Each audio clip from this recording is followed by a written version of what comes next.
Om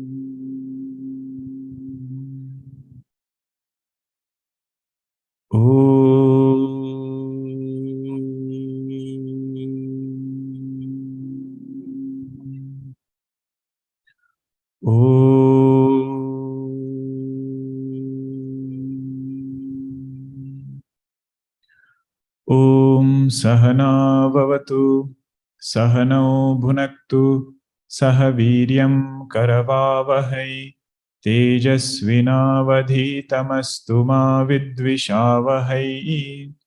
Om Shanti Shanti Shanti.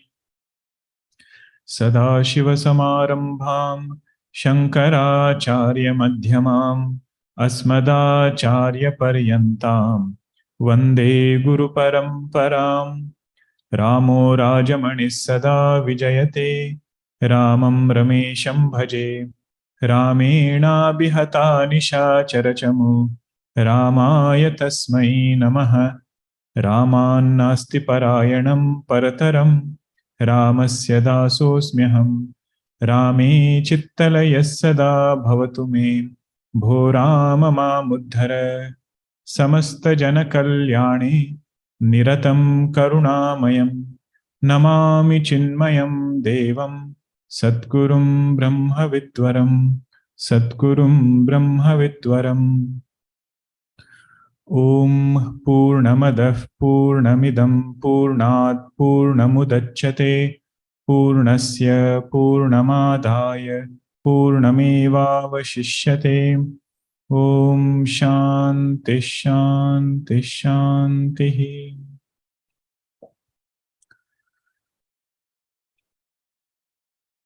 In the last session, we had seen the introduction to Ishavasyopanishad. First, we started with nature of Vedas. We saw two aspects under Veda. The first one was Vedas are Pramanam. And second is Vedas are Apaurushaya. What do we mean when we say Vedas are Pramanam? To know nature of that thing which is beyond sense organs. We cannot use sense organs as the means of knowledge. So Brahma is that which is beyond Indriyas, beyond senses.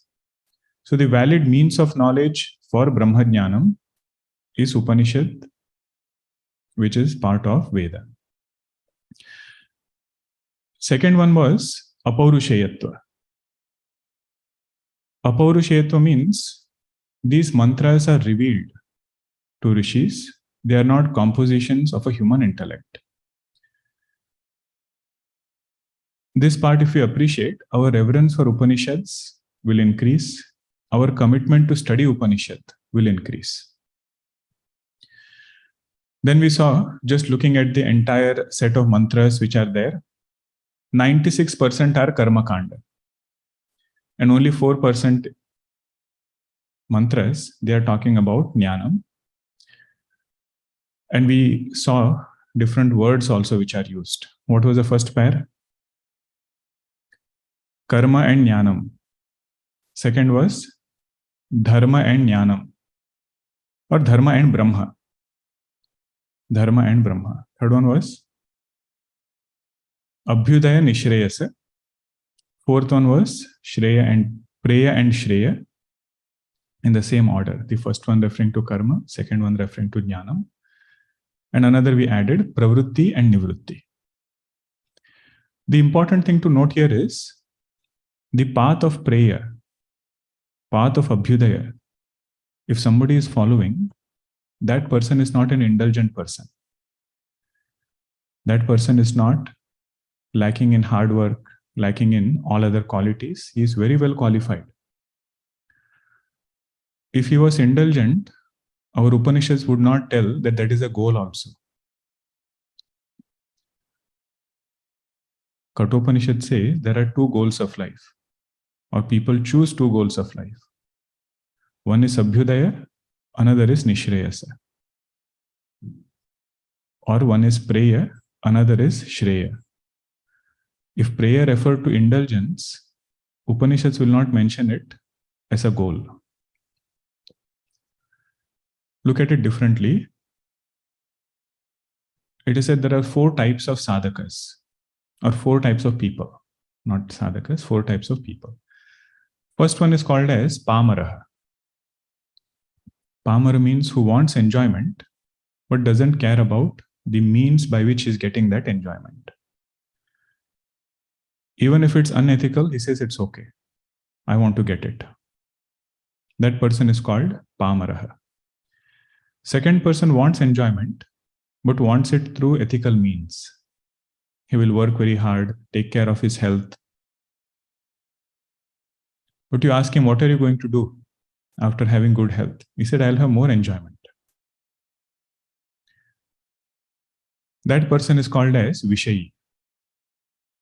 The difference between Pamara and Vishayi is the means by which they are seeking enjoyment. Third one is a Sadhaka. First was Pamara, second Vishayi, third is Sadhaka, who has realized material enjoyments or enjoyment through sense organs, they alone cannot be goal of life.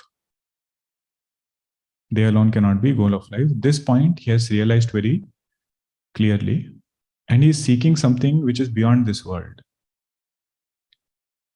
That person is Sadhaka, one who has accomplished or reached that goal. The fourth category is Siddha. Pamara, Vishayi, Sadhaka, Siddha.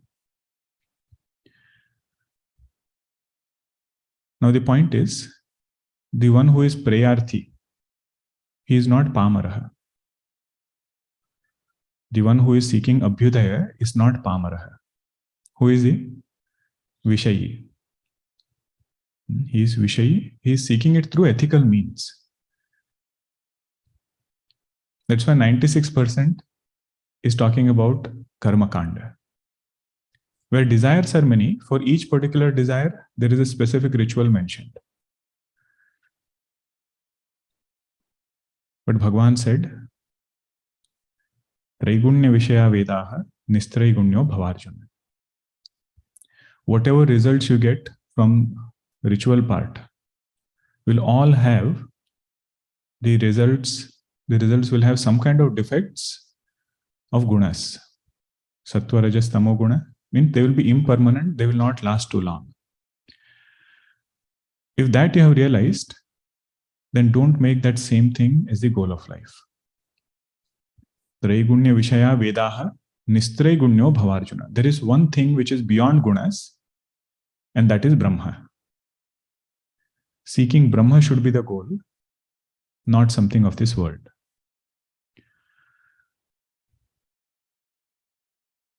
Then we saw what are the positives of that 96% of Karma Kanda. What are the good side of that thing? We saw that the first thing it will teach us is, or it will bring in our life, is Vairagya. Somebody has lived a dharmic life, that same dharma will bring dispassion in that sadhaka's life. It will not happen in the case of Pamara.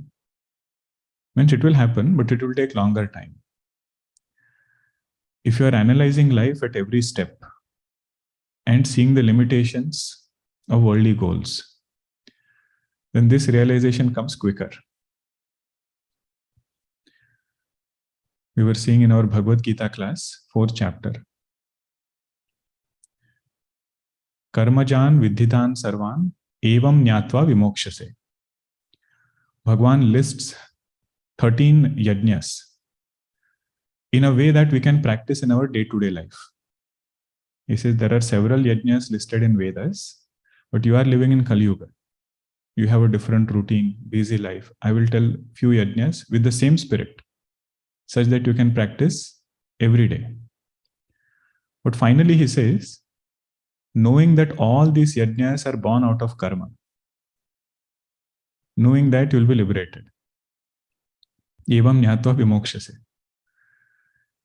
Now somebody will wonder, Bhagwan, what are you trying to say? Because on one hand you just praised yajna so much, you praised karma so much. And suddenly you are saying, knowing that all these yajnas are born out of karma, you will be liberated. There it is said, only the person who has controlled the mind will know that I am different from the mind. Controller and controlled are two different things. This realization will dawn upon somebody only who has tried to control. So that controlling part of the mind happens in karma kanda. They will say, if you are doing this yajna, then you cannot eat certain things on that day. No matter how much this mind wants, he says still it will be a niyama. So like this, different qualities will be brought, different types of gunas, values will be instilled in that sadhaka. And that mind which I can control, this knowledge will be easier to absorb. That I am not this mind. If I am controlling the car, I am different from the car. So if I am controlling the mind, the controlled has to be different from the controller, has to be different from the controlled. So that is the part of karma kanda. More we appreciate it, it will open up in different ways. Then we saw the meaning of the word Upanishad. Upa, Ni, and Shad. Upa plus Ni together is talking about nature of sadhaka, and Shad is talking about nature of knowledge. Upa means he has analyzed the world and gone closer to the teacher and the teaching. Ni means he has gone with conviction that I am here to stay, I am here to study. And Shad is the nature of Brahma Vidya. First, it loosens bondage which is there. Means continuous Shravanam if we do, we should never feel it is ineffective. Something has gotten inside, it will start working to whatever extent. To whatever extent we are putting forth effort, to that extent it will work for us. That is the thing about satsanga. Same thing 100 people will hear, but everybody will not benefit in the same way. Whoever has plowed the land of the mind with some sadhana, with some self-effort and commitment to scriptures. See, one effort is from speaker side. Another effort is from listener side, which we realized much later. 6 months of our Sandeepany course was only to understand how to do Shravanam. You take up a simple practice upon yourself. Say, until the class is over, I will not look at the time. Until class is over, I will not look at the time. And you see how much focus this particular habit brings.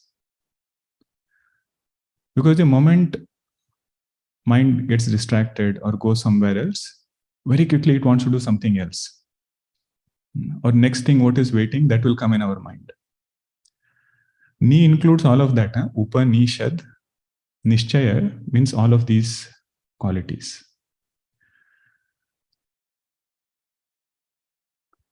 When we were studying Sanskrit, our Sanskrit teacher was trained in Kashi. So in Kashi, the style is, you only have start time, you don't have end time. Whenever the teacher stops, you have to stop. If they say you have something else more important, you can do that. This knowledge is not important yet for you. And that's how people go there to study. Once they sit, means they are there only to study. They'll ask questions in between, everything will go. And when we joined, we didn't know what was the protocol and everything. So our class would end from 11 to 12. And 12 o'clock, somebody said, it is 12. Brahmacharya, it is 12. And that was it. 15 minutes after that, he got a good discourse on how to sit in the class. He said, what do you have to do after 12? You are in Sandeepany. Whatever is there later, we will take care of. So why are you so concerned about the time? Don't worry, we will stop on time. This is sin. The point is to appreciate that if we commit to this knowledge, that knowledge rewards us. We try to put forth more effort and understanding, that knowledge opens up more. Okay. Now Shanti Mantra, there were 3 types: Ashirvadatmaka, Namaskaratmaka, and Vastu Nirdeshatmaka. Vastu Nirdeshatmaka means that which indicates nature of a thing as it is. So Poornamadah is the Shanti Mantra for Shukla Yajurveda, and that is Vastu Nirdeshatmaka Shanti Mantra. Let us chant and try to see the meaning. Om Poornamadah Om Poornamadah Poornamidam Poornat Poornamudachyate Poornamidam Poornat Poornamudachyate Purnasya Purnamadaya Purnasya Purnamadaya Purnamevavashishyate Purnamevavashishyate. Om Shanti Shanti Shanti. Om Shanti Shanti Shanti. Om. That is the first syllable in this Shanti Mantra. Om is another name of Bhagavan. Sometimes it is good to keep it simple. I say, whenever you say Om, Bhagavan, whom we call as Lord Shiva, want to make it more sweeter, you can say, my Bhagavan, Lord Shiva, is being represented here by Om. Any Ishtadevata, Bhagavan Krishna, Bhagavan Rama, Tasya Vachakaha Pranavaha. The indicator of the Lord, Tasya Ishwarasya Vachakaha Pranavaha. The name of Bhagavan is Om. Patanjali Maharshi says in Yoga Sutra that Bhagavan, remembering whom all auspiciousness comes in our life, mind becomes quietened. That Bhagavan I remember when I say Om. And we did not make it very technical right in the beginning. Prathama, Dvitiya, Tritiya Pada. And then the 4th Pada, which is the substratum of all 3. That is another way of looking at it. The devotional way is, say, Om represents Bhagavan. Now the first quarter is just a statement. It's a statement of the absolute truth. Purnam Adhah, Purnam Idam. Adhah refers to that which is not seen through eyes, that which is beyond sense organs. That is Adhah, means Brahma. That from which entire creation has emerged. That Brahma is Purna. Purnam Adhah. Brahma, which doesn't become an object of sense organs, that Brahma is Purna. Now, what is the meaning of Purna? That which is not conditioned. That which is not conditioned is Purna. The moment the conditioning comes, there is Apurnata. We say, what are the conditionings? Space, time, and object. So Brahman is that entity which is not conditioned by desha, space, not conditioned by time, not conditioned by any object. I'll tell you one more secret. Whenever you look at the word Brahma, Chaitanya, Turiya, those words don't connect with us as much directly unless you have done thorough Shravanam. Whenever such a thing happens, replace that word Brahma with Ananda. Replace that word Brahma with Ananda and then look at the same verse. This is Purnam Adhah. Brahma is Ananda Swarupa. What kind of Ananda it is? It is not conditioned by space. Conditioned by space meaning it is there here, but not there somewhere else. Or it is there somewhere else, but not here. That is space conditioning. Time conditioning means it was there at some point, now it is not there. Or at some point, it will be there later in the future. That is conditioning of time. An object is, in this particular object, Ananda is there. In other object, it is not there. So Brahman is that Ananda which is free from all three conditionings. You don't have to search it in space. Rather, space is in Brahma. You don't have to search it in time also. Don't have to search it in any object. So that which is all pervading, that is this Purna Brahma. Purnam Adhah. What does the word Adhah refer to? Little louder, you all can. Refers to Brahma, that which doesn't become object of sense organs. Because for a long time, we must have been chanting the Shanti Mantra, but this word never becomes clear to us, Adhah. And if you know other languages, sometimes this word Adhah mix it with other languages. So Adhah in Sanskrit means that which is not seen to sense organs. Purnamidam. Just like that Brahman is Purna, Idam, this is also Purna. Now what is this? This refers to Jagat. The world of names and forms that I see, that Jagat is also Purna. Doesn't have Desha, Kala and Vastu Paricheda. The moment you hear this, question should come. How come Jagat is Purna? Another question that should come is, how come there are two Purnas? Just now you said Brahman is Purna and it is unconditioned by space, time and object. And suddenly you say Jagat is also Purna and that is also unconditioned by space, time and object. How is this possible? The reason is given in the second quarter. Purnat Purnam Udachyate.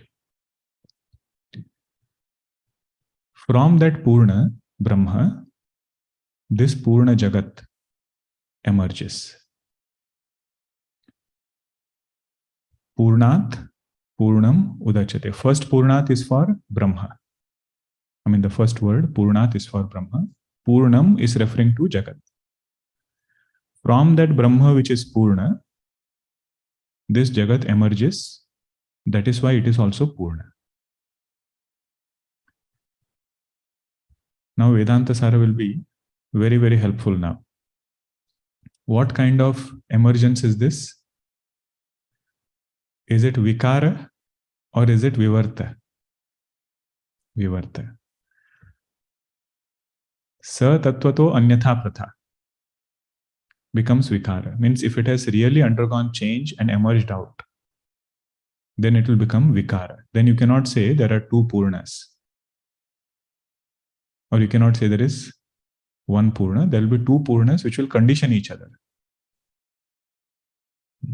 Two infinites cannot exist. The moment you say there is something else, that second thing will bring finitude in the first thing. But because it is atattvato anyatha pratha, means it has emerged without actually undergoing any change. That is why whatever has emerged, that is also Purna.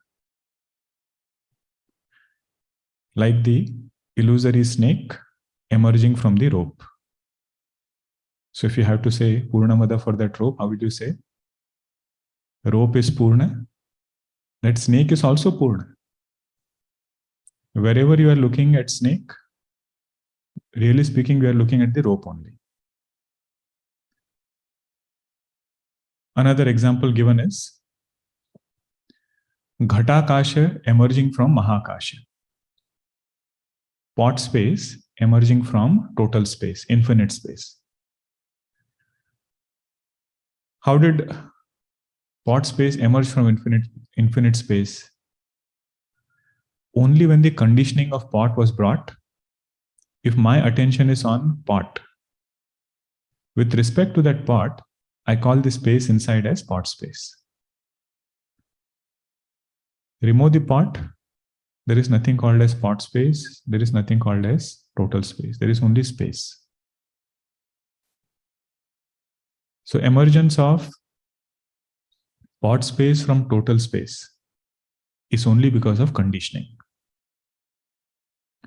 So in spite of pot space having emerged, nothing happens to total space because it has emerged from that only. Purnat Purnam Udachyate. Examples, if you remember, the concept will be clearer. From that Shuddha Chaitanya, from Brahma, which is Purna, this world has emerged. And because this emergence is Vivarta, without undergoing any change, Brahman alone is appearing as the world, its Purnata doesn't get affected. And you can call this world also as Purna and Brahma also as Purna. Now the student says, okay, I understood. First quarter was your statement. Poornamadah, Poornamidam. Second quarter, you gave them reason. How come there are no two Purnas? There is only one Purna. Because one is real, another is appearance. That is why there is only one Purna, even if they are appearing as two. Now the question is, why don't I feel that way? Why don't I feel Jagat is Purna? The sadhana by which we can own up this knowledge, that is given in the third quarter. What should I do such that I can own up this knowledge and absorb it? Purnasya Purnam Adhaya. In this Jagat, whatever you are seeing as the effect, whatever has emerged from that Brahma, Purnasya Purnam Adhaya. Keep the Brahma part. Adhaya means to keep. Keep the consciousness part and let go of the conditioning part. Purnasya Purnam Adhaya. In whatever things you are seeing in this world, it will always be a mix of two things. One is Nama Rupa, name and form. Another is Brahma. In the beginning stages of Viveka, we talk about Dharma, Adharma, Viveka. But this Viveka is little further now. We are talking about Nama Rupa and Brahma. Between those things, one should do Viveka. Nama Rupa will belong to Upadhi, the conditioning, and Brahma is the substratum. Vedanta Sara, what did we see in this context? Bhagatyaga Lakshana. In Bhagatyaga, whatever Upadhi was there. Example was Soham Devadatta. Soham Devadatta, you saw Devadatta long time back, you see him now. Whatever contradictory parts are there, that you let go of. Shift attention to Devadatta. Like that here also, whatever Upadhis were there, those Upadhis have to be let gone of. What should I keep? He said, keep that Shuddha Chaitanya Brahma. Purnasya Purnam Adhaya. Now this we had discussed in detail. To come to this point, we first have to let go of kamya nishiddha karmas. Letting go of upadhis will happen only when this mind is purified by doing those sadhanas where we are letting go of things which we should not have in ourselves. Then comes this later step of letting go of upadhi itself. At this stage, what we are letting go of is a mind which is very, very purified, very beautiful. Initial stage, we removed all the other impurities which were there in the mind. Now the point is, even to let go of that mind which is pure. Letting go is not physically. Letting go is through knowledge. If you say you have let go of this mind physically, that means there is some shortcoming in this knowledge. Just like illusory snake was there, now I drove it away. Means you have not appreciated the meaning of the word mithya. So mithya is having known the substratum, whatever was the superimposed, that you let go of. Purnasya Purnam Adhaya. Now same topic is elaborated in Drigdrishya Viveka also. If you attended last Saturday meditation, that was on this topic.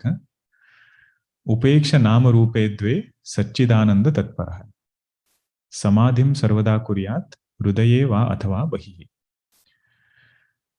Vidyananda Swamiji says there, this whole world is mixed up of two things, Nama Rupa and Brahma.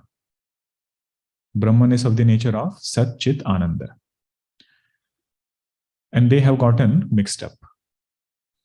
So what is meditation practice? It says Upeksha Nama Rupe. Name and form you let go of. First start with all different objects.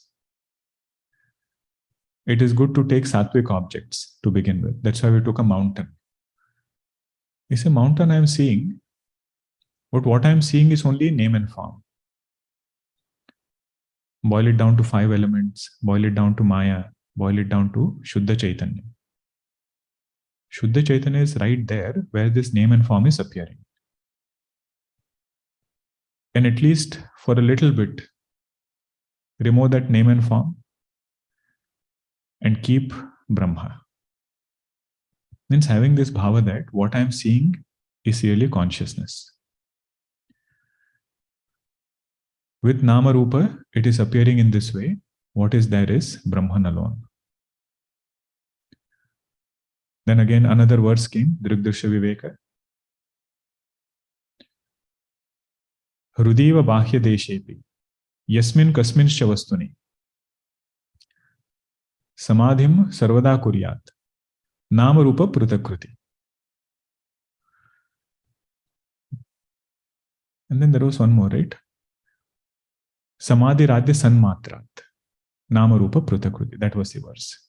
Means from this Sanmatra Brahma, remove this Nama Rupa. From Sanmatra Brahma, remove Nama Rupa. That is this practice. It is the same one. Purnasya Purnamadaya.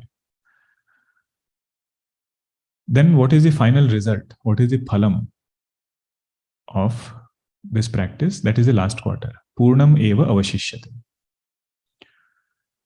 Means if you look at the world in this way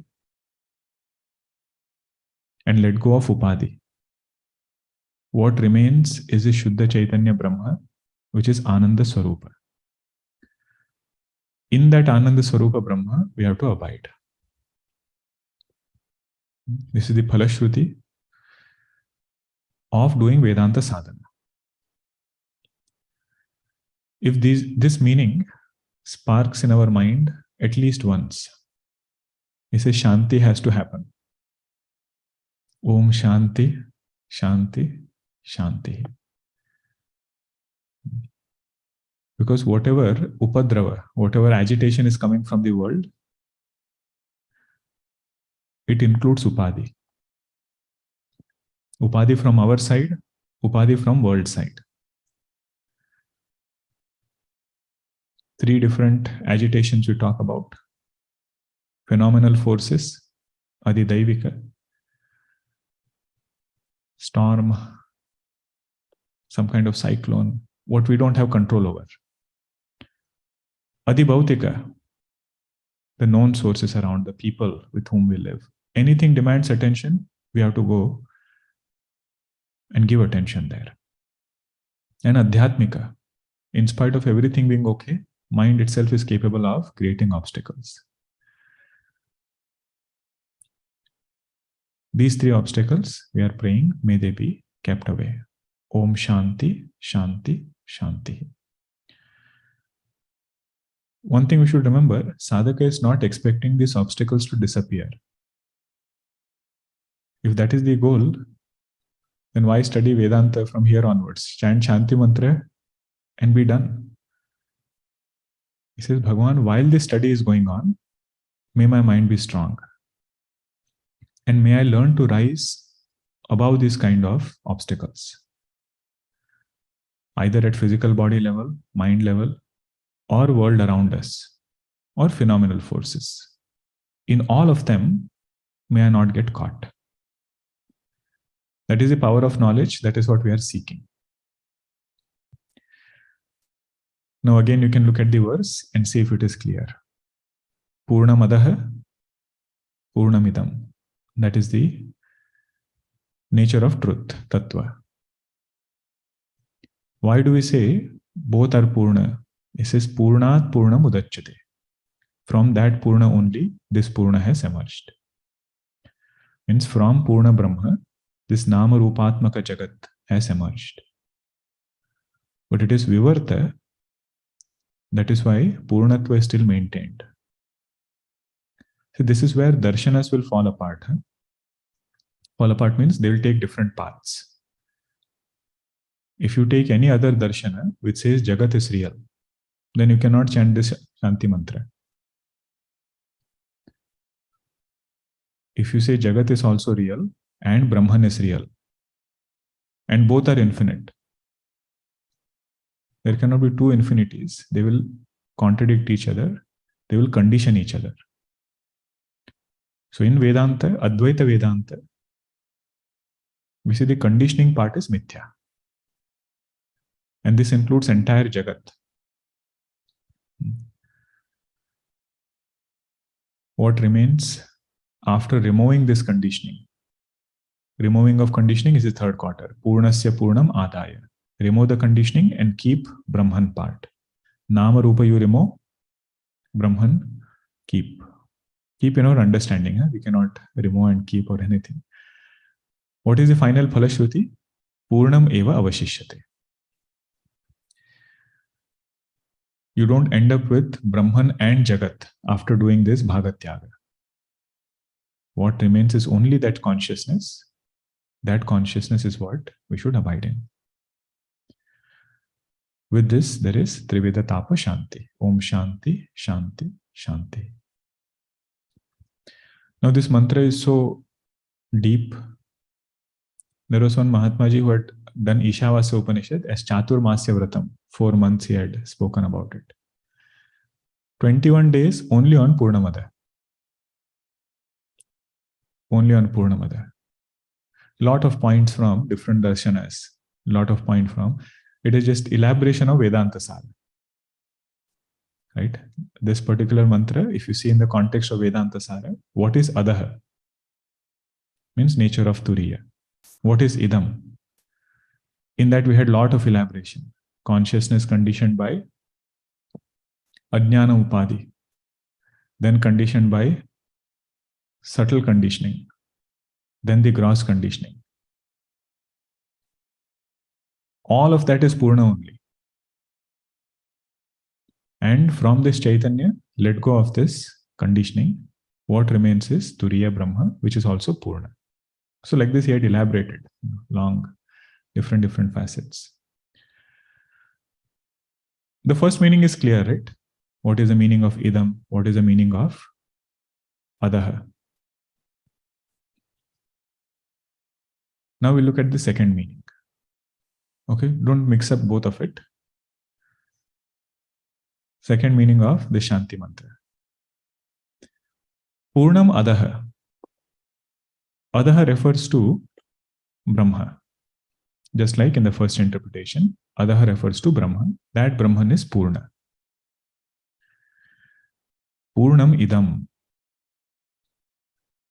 Idam, in the second interpretation, refers to Jiva. That Brahman is Purna, from which Jagat emerged. But this Jiva, means whom I call as this individual, that Jiva is also Purna. How do you say that? How come Jiva is also Purna? Second quarter. Purnat Purnam Udachyate. From that Purna Brahma alone, the conditionings of this Jiva have emerged. Now it becomes a little subtle. To say Jagat is Vivarta, it is easy. It is not that easy, but at least we can appreciate. That whole Jagat is like an appearance. It is the snake on the rope. But if you say these conditionings, body, mind, that is also Vivarta.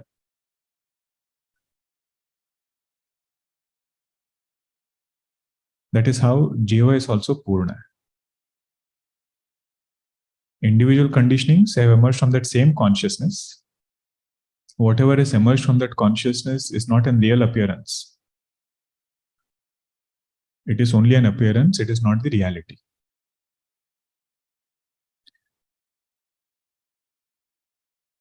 Now this example that we had seen in the first interpretation, you can see it here also. Purnat Purnamudachyate, what was the example? Ghatakasha being born from Mahakasha, pot space being born from total space. When this Jiva being born from that infinite consciousness.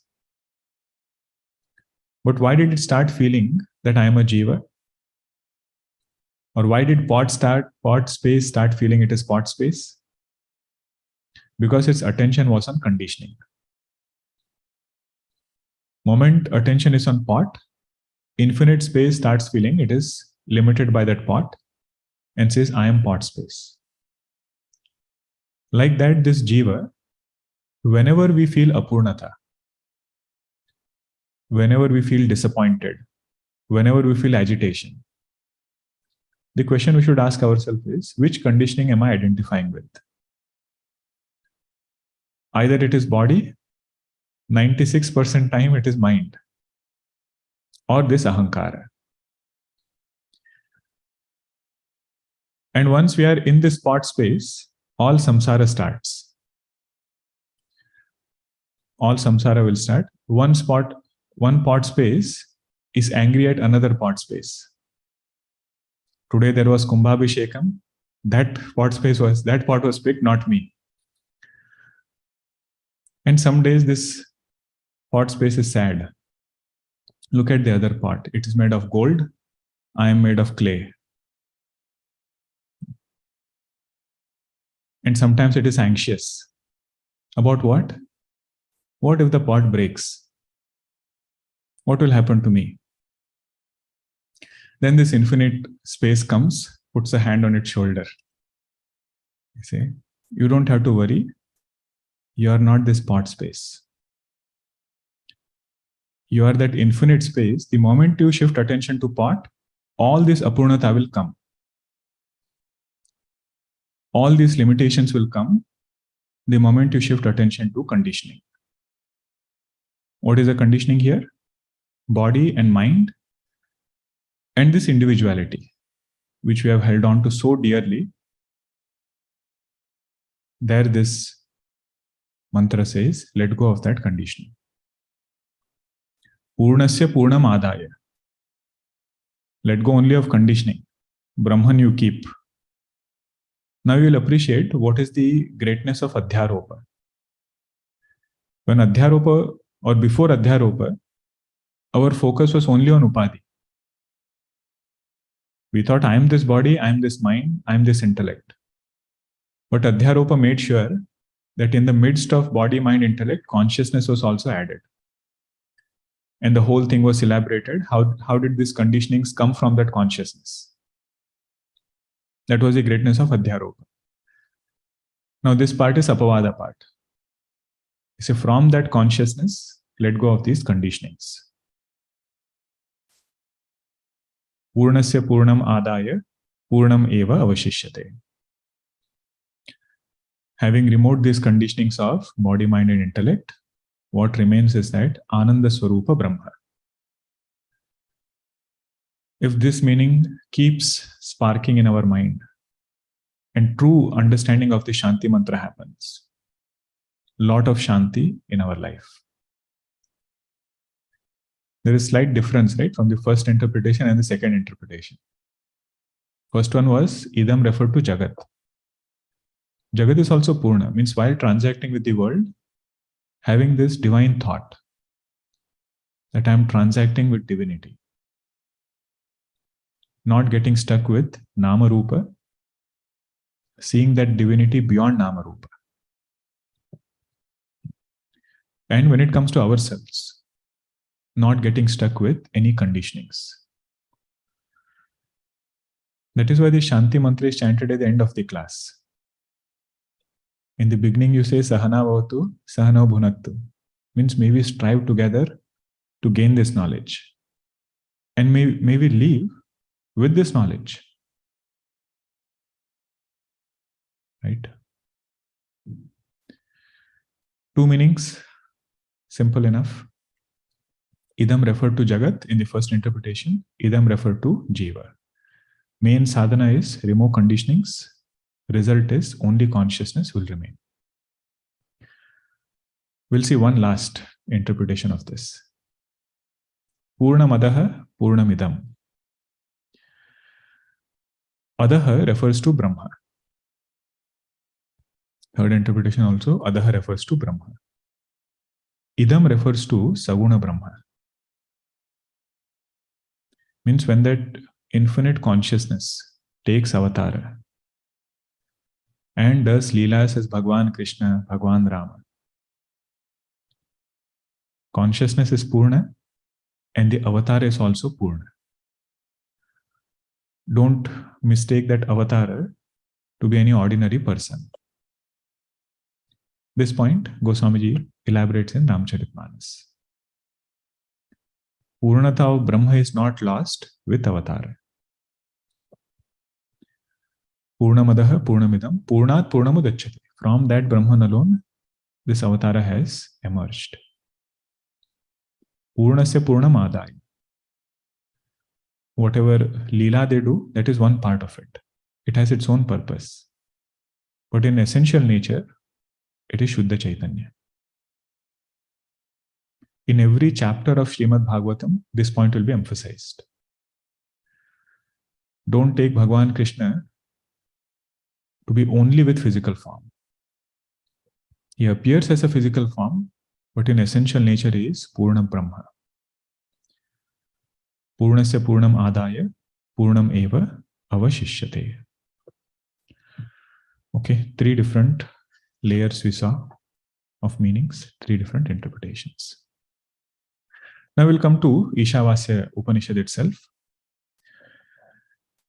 Now Ishavasya Upanishad is the 40th chapter of the Vajasaniya Samhita in Shukla Yajurveda. Whenever we are directly studying one chapter, it is good to have the context of where this particular thing is coming. It is just like if you are only familiar with Srimad Bhagavad Gita, then we feel Bhagavad Gita is an independent text. If somebody says, do you chant Mahabharata? I say, no, I don't chant Mahabharata. Bhagavad Gita is part of Mahabharata.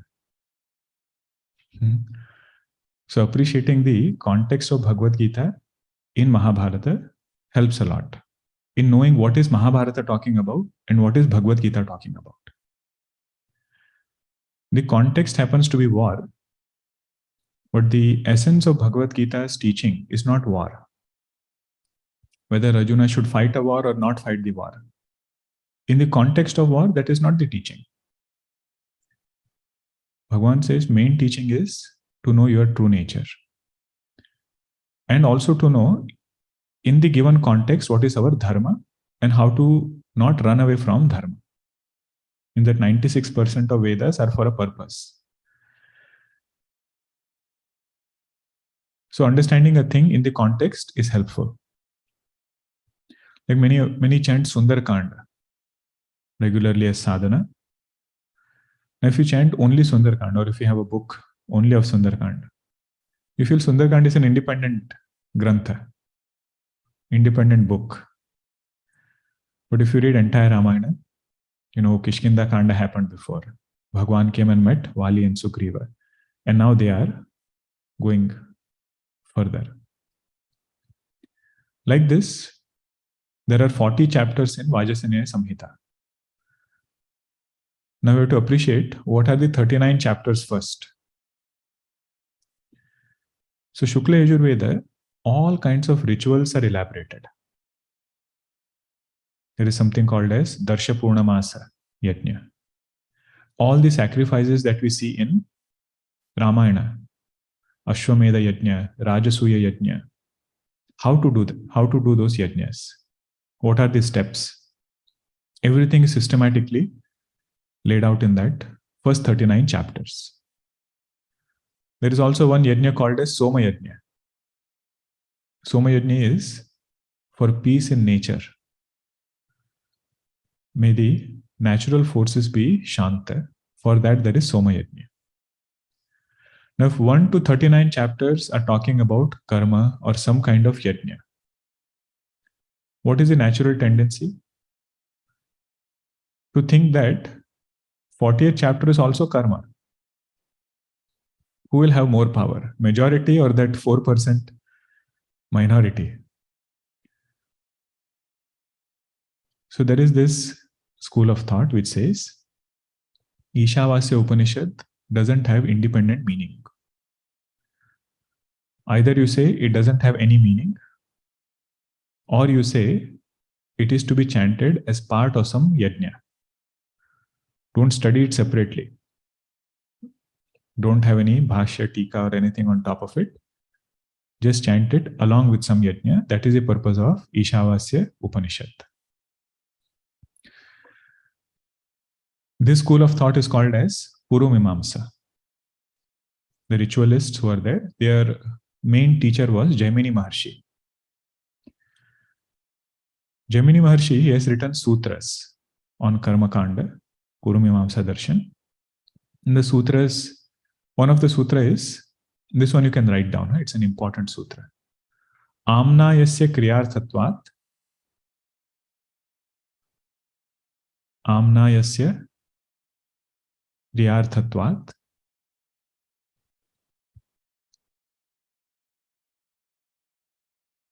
Anarthakyam atadarthanam.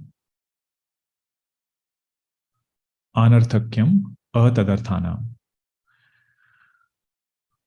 Amnayasya kriyarthatvat anarthakyam atadarthanam. Amnaya means Vedas. Amnayasya kriyarthatvat. He says if a mantra has come in Veda, it has to be used for some ritual, some karma. Kriyarthatvat means for the purpose of karma are all the mantras in Vedas. If you don't use it in karma, he actually uses a strong word. He says it is meaningless. Anarthakyam means that mantra is meaningless if you cannot use it in karma. Anarthakyam atadarthana. Atadarthana means that refers to karma. If it is not used in karma, or tat also refers to mantras. Those mantras which cannot be used in karma, they are meaningless. And Bhagwan Shankaracharya ji, when he is writing commentary, this thought was very, very prevalent. That is why every Upanishad he begins with this introduction. He says these mantras are not for karma. The purpose of karma is different. Adhikari of karma is different. The fit student of Upanishad is different. He is not seeking anything of this world. He is seeking something which is beyond this world. Now, one thing to appreciate is whenever such statements are made, right, they reflect the thinking of the masses. He says, whichever Veda mantras are not used for karma, that Veda mantra is meaningless. Now think about it, how echoes of that same karma kanda is present even in today's world. How do we say that? We say, if you gain some knowledge which doesn't have application, that knowledge is meaningless. Knowledge minus application is of no use. First question they'll ask is, what is your value proposition? Any product you give. One part is knowing about that product. Another part is using that product somewhere. Let's say if I come to you and say, I have a new product, herbal tea. Something I have done, new thing I have made. And it will give these benefits and so on. Now you know this thing. But knowing alone is not giving you any result. You say, where is your product? I want to use it. Unless I have some kind of application of whatever I have known, that knowledge is meaningless. What will I do knowing about your herbal tea? Even for other education, we say the same thing. One of our Swamiji says, if you ask somebody, what are you studying? You say, I'm studying Shakespeare. Now Shakespeare you studied, but what did you do after? He said, Shakespeare to disappear ho jate. When you go for application, that particular thing is not as understood how it will be used. If you say, I'm going to teach literature, philosophy, poetry, you say, okay, then it is good to have that knowledge. Imagine if somebody is trained in this way, and it is true, we are not denying this fact. What we are trying to appreciate is what Jaimini Maharshi has said. It is not out of context. He says, every knowledge in this world, unless you can apply it as some action, that knowledge is of no good. You say, I learned to swim. Very good swimmer. I know 101 ways of how not to drown. But have you entered water? No. I know what are the strokes, everything I know. I know the best recipes. But have you tried cooking? No, I don't know how to turn on the stove. You see, your knowledge is of no good. Amna aise kriyarthatvat. If you have knowledge, it has to be used in some action. If you are unable to use it in action, that knowledge is meaningless. Shankaracharya is telling over here, this is true for worldly knowledge. This is true for knowledge of the world. There is one thing in this creation whose knowledge alone is sufficient to give the result. You don't have to do anything after knowing it. It is actually undoing everything else. And knowledge of that Supreme Brahman alone will give result because that is who you are. All other things were different from us. Having known that, you have to go and do something to know that thing or see the result of that knowledge. Here he says, Brahman is who we already are. And we are thinking ourselves to be something else. So if the problem is ignorance, the solution cannot be an action. If problem is ignorance, solution has to be knowledge. That is how he is going to introduce Ishavasyopanishad.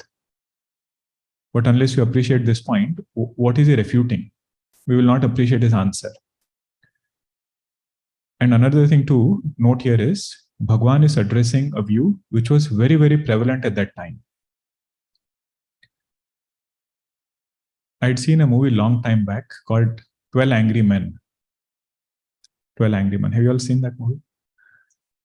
It's about one lawyer who convinces all the other members on the jury.